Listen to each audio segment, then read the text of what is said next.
Olá a todos, eu sou o Dr. Gabriel Monteiro, sou especialista em reprodução humana e sou diretor clínico da clínica Embrionari. Hoje eu tenho o prazer de estar aqui com a Aleska Calandrin, a nossa nutricionista da clínica, e vamos conversar um pouquinho sobre obesidade, tratamentos e como melhorar o padrão dos nossos tratamentos em vista da boa nutrição. É um prazer estar aqui, muito obrigada pelo convite, Dr. Gabriel, e ainda mais falar sobre esse assunto tão importante e essa relação da nutrição, não é, com a fertilidade. Muitas vezes a gente recebe pacientes que não estão tão preparados para um tratamento de fertilidade. Muitos são aqueles pacientes que descobrem que são inférteis e estão procurando um tratamento de reprodução assistida. Nós dispomos de uma equipe multidisciplinar que pode ajudar você a conquistar o seu maior sonho. E dentre essa equipe, temos a nossa grande nutricionista que vai falar hoje sobre como podemos melhorar os nossos tratamentos em reprodução assistida. Pacientes que chegam fora do peso, ou mesmo pacientes que não têm uma dieta tão regrada, eles vão ganhar com essa nutrição adequada. Como esses pacientes podem se beneficiar, principalmente aquele paciente que tem um desejo reprodutivo e que pode melhorar com a nutrição a taxa de fecundidade. Lembrando que eu posso melhorar a taxa de espermatogênese e a de foliculogênese com a nutrição. Como esses pacientes podem ganhar com a equipe da nutrição, ajudando eles a estabelecer essa foliculogênese e espermatogênese? Bom, nós sabemos que a obesidade, né, tem um impacto na fertilidade, tanto dos homens quanto das mulheres, é importante ressaltar isso.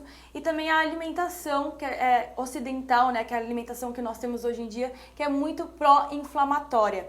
Então nós temos que tanto adequar o peso dessas pacientes e também colocar alimentos mais anti-inflamatórios nessa dieta. Então fazer uma dieta com alimentos mais antioxidantes, anti-inflamatórios, para melhorar o equilíbrio. Eu não falo nem tanto de restrição de alimentos, e sim de equilíbrio. Porque hoje em dia a alimentação está muito desequilibrada e muito rica em produtos alimentícios, né? Então, industrializados. Então, muitas pessoas, às vezes as pessoas acham que é um alimento específico, mas eu acho que é esse equilíbrio alimentar, e quanto antes, né, começar a cuidar, melhor. Então, hoje em dia, as mulheres também demoram muito para procurar os profissionais, né, uma equipe multidisciplinar para começar esse tratamento. Então, quanto antes você buscar os profissionais e buscar esse tratamento multidisciplinar que a gente gosta de abordar aqui na clínica, melhor, porque você já vai estar mais preparada, né, para esse processo de fertilização. E impacta diretamente, né, a gente sabe disso, né, que o que você vê na prática clínica do IMC, pacientes mais obesos, e no processo, né, de fertilização, você acha que tem esse impacto?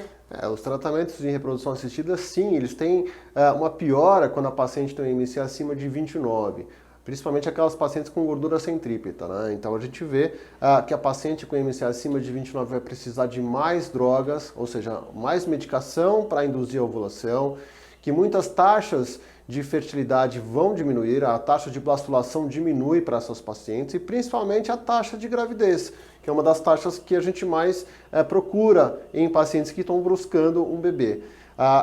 É importantíssimo salientar que tem alguns institutos que não fazem ciclos de reprodução assistida para pacientes acima do IMC de 29.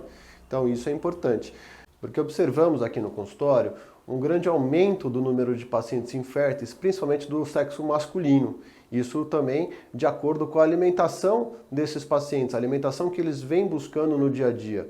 Muita gente não tem tanto tempo para poder cozinhar e essa alimentação está ficando precária.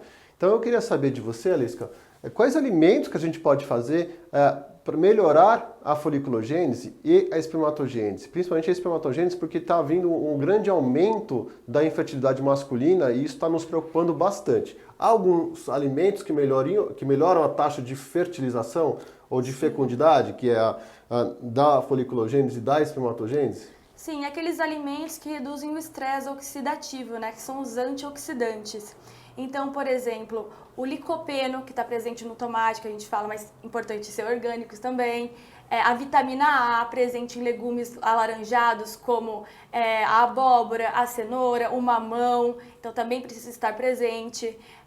A coenzima Q10, a gente fala bastante hoje em dia também, mas a coenzima Q10 a gente até prefere às vezes suplementar também para ter esse aumento. Alimentos ricos em ômega 3, então os peixes selvagens, né? Os peixes de água fria e profunda que a gente fala, que é o arenque, o salmão, mas que hoje em dia é mais difícil ter na nossa alimentação os selvagens, né? Então muitas vezes também o ômega 3 é algo que a gente precisa suplementar. Também os vegetais verdes escuros, então espinafre, couve, agrião, também são muito importantes, tanto pelos minerais que ele tem e também o folato, né, que é a vitamina B9, que a gente fala que é muito importante na pré-concepção também. Então é uma alimentação muito rica em antioxidantes, frutas vermelhas, uva roxa, né, rica em resveratrol, e não é o resveratrol do vinho, né, que tem um pouquinho, que tem etanol junto, mas as frutas vermelhas antioxidantes. Então é uma alimentação que na verdade é rica em alimentos in natura, vegetais, legumes, leguminosas. Então é uma alimentação como um todo com baixo potencial inflamatório e riquíssima em antioxidantes. E principalmente no caso dos homens, né, essa gordura, principalmente localizada na região do abdômen, próxima aos testículos, também é muito prejudicial, né, para a qualidade do sêmen também. A gente sabe do espermatogênese, né, do homem. Então, ter essa redução da gordura é tão importante para a mulher quanto para os homens. Então, se você tem uma alimentação já equilibrada, rica em antioxidantes, com controle de calorias, você vai ter uma redução tanto da gordura corporal, quanto também esse aumento de antioxidantes que é tão importante para o combate dos radicais livres, né? Muito legal lá falar dos peixes selvagens, né? Porque muitos dos peixes que a gente come aqui, a gente come no peixe de cativeiro. E esses peixes de cativeiro estão super oxidados, né? A gente tem muito radical livre nesses peixes. E a alimentação do homem e da mulher acaba sendo uma alimentação não normal, não sadia. E é muito difícil também ter o companheiro fazendo a dieta, né? Porque muitas vezes a mulher ela faz a dieta e o homem não, ele vai tomar a cervejinha dele, vai ser sedentário, vai ter uma obesidade centrípeta e não vai acompanhar a mulher. Isso, pra gente que está atrás da mesa do consultório, no tratamento, é terrível, porque aumenta e muito a taxa de fragmentação espermática e a taxa de implantação diminui com isso e a taxa de sucesso reprodutivo também. Alesca, a gente consegue então suplementar toda a alimentação com a própria nutrição ou a gente tem que fazer algum tipo de suplementação extra além da nossa alimentação? Isso é muito importante. Sim. Porque às vezes a paciente pensa que pela própria nutrição ela pode adquirir a vitamina essencial, mas às vezes falta um a mais. Sim. Como é que eu consigo esse a mais? É cada vez mais necessário a suplementação, porque, por exemplo, os minerais, eles estão no solo. Os solos têm alta rotatividade de cultivos, então já tem uma redução desses minerais concentrados no solo que precisam ir para as plantas, por exemplo. Então, ômega 3, é muito difícil a gente conseguir comer a quantidade de ômega 3 necessária. Então, os peixes selvagens, a farinha de linhaça, chia, muitas pessoas não têm acesso a esses alimentos também. Então, a suplementação de ômega 3 é importante. De vitamina D, que está totalmente ligada também com a fertilidade e até muito importante para o período da gestação. Então, a vitamina D, a gente já tem baixa exposição solar hoje em dia. Então, é uma suplementação que é mais necessária. E a gente pode suplementar também esses antioxidantes. E ainda mais importante do que essa suplementação de antioxidantes e de uma vitamina específica é aquilo que está em deficiência, né, desse casal. Então, por exemplo, uma pessoa que está com deficiência de ferro, ela vai se beneficiar da suplementação de ferro. Então, a gente precisa também analisar, né, através de exames, essas possíveis deficiências e sim, iniciar a suplementação antes para que ela esteja bem nutrida, tanto da alimentação quanto dessa suplementação e para que tenha um melhor sucesso, né, da fertilização e da gestação futura, né? Muitas vezes a gente procura individualizar a nossa paciente no tratamento, dando cada vez menos droga, menos medicação para adquirir uma boa blastulação. Isso acontece com a alimentação, de maneira que eu posso individualizar cada paciente que precisa daquele suplemento. É verdade que eu preciso dar o mesmo suplemento para todas as pacientes ou eu posso individualizar cada caso? Sempre individualizar. É isso que eu trabalho com a nutrição funcional, né? Então, a gente vê um organismo como um todo E a gente individualiza muito o cuidado, tanto da alimentação, porque, por exemplo, tem outras patologias associadas.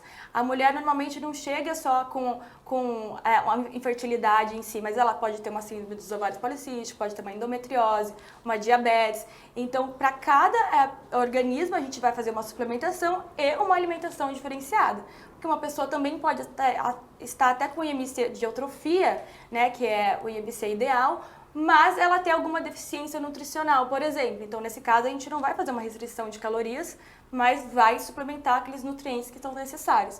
Então, sempre individualizar o cuidado.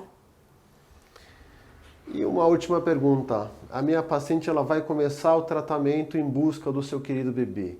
Ela não vai desistir. Quanto tempo antes ela precisa iniciar esse preparo nutricional e levar o marido, o companheiro, com ela fazendo toda essa dieta para que ela consiga então ter o seu bebê? Bom, vai depender muito do estado nutricional do momento, né? Então, quanto mais patologias associadas, mais deficiências de micronutrientes, uma piora do IMC, antes é necessário o tratamento, para que a gente não tenha que fazer uma abordagem tão radical, porque também envolve fatores emocionais e de ansiedade nesse período. Então, se você iniciar o cuidado muito próximo, né, da fertilização in vitro, por exemplo, vai ter que ser uma mudança mais radical e isso pode mexer um pouquinho com o estresse. Então, quanto antes, melhor. Os estudos falam de 3 meses, mas se puder começar antes, melhor ainda, até porque a gente sabe que o estresse oxidativo vai acontecendo ao longo de toda a vida. E depois não tem mais como você voltar atrás, principalmente as mulheres, né? Então, a gente tem que cuidar o quanto antes. Mas se você puder começar pelo menos 3 meses antes esse acompanhamento multiprofissional, é o ideal, por exemplo. Olha que coisa legal que ela falou. Mas muitas vezes a gente não tem esses 3 meses, né? Pegando uma paciente de 40 anos, mais experiente, que não pode aguardar tanto tempo. Então, às vezes, a gente tem que já trabalhar ao mesmo tempo com essa modificação alimentar ao passo que a gente começa a estimulação. Sim. E de uma outra forma, eu tenho uma paciente mais jovenzinha, de 28 anos, com ciclos anovulatórios, que dificilmente vai precisar de uma fertilização, que a gente pode fazer um controle, que muitas vezes engravida com a correção nutricional e de multivitamínicos, né? E que ela pode sim aguardar os 3 meses. Esses 3 meses que os trabalhos falam, ele é individual. A gente pode individualizar esse tempo conforme a necessidade. Muito legal isso, né? Então, assim, não é fixo, né? A gente pode flexibilizar para cada tipo de paciente, para cada processo. O mais importante é começar, é procurar, e até porque se você procura assim alguns meses antes, né, 3 meses antes, a gente também vai ajudar durante a FIV, no pós-FIV e durante a gestação inteira, né? Então isso também é importante, não só você cuidar antes e depois jogar tudo pro alto quando der certo, por exemplo, a fertilização. E sim ter o tratamento, né, durante toda a gestação, na pós-gestação. A nutrição vai ser sempre importante. Eu só tenho mais 2 últimas ressalvas, né? Daquela paciente que fez todo o preparo, teve uma correção no IMC e que não engravidou, que teve um tratamento e teve um beta negativo. Ela não pode, de modo algum, parar a correção dietética que ela fez. E sim continuar, porque ela vai cair, mas ela vai continuar e ela vai conseguir. Se ela abandonar, ela não vai conseguir. E de uma outra forma, cobrar dos maridos, dos parceiros aí que estão assistindo a gente aí. Tem que fazer junto a reeducação alimentar, porque nós somos uma unidade. O casal é uma unidade. E enquanto eu não perceber isso, vai ser difícil de engravidar. E por isso que é muito importante o aporte psicológico também do parceiro e também de um profissional psicólogo, né? Que a gente também trabalha aqui na clínica. Porque nesse momento, né, que às vezes não dá certo, né, a fertilização, você precisa criar força, ter uma rede de apoio para você não desistir do processo, né? Porque é possível tentar outras vezes e dar certo outras vezes, né? Então, não desistir do processo é muito importante. Por isso que a gente frisa tanto esse acompanhamento multiprofissional, né? Que envolve psicólogo, médico, nutricionista. E principalmente pegando o gancho nutricional, a nutrição também envolve fenômenos psicológicos, né? Então a gente tem que trabalhar bastante essa cabeça para a gente não desistir de maneira alguma. Afinal, a gente é brasileiro. A gente corre atrás da balança, paga boleto e tá na fila. É isso. Não é? É isso, doutor. Então, tá. Valesca, muito obrigado por esse show de informações. Eu espero que vocês tenham gostado, porque foi de muito carinho, de muito bom gosto a exposição. E eu espero você aqui em um próximo vídeo. Obrigada, eu. É um prazer poder trabalhar com uma equipe tão especializada no assunto e saber que vocês dão tanta importância para a nutrição quanto eu acredito, né? Muito obrigado.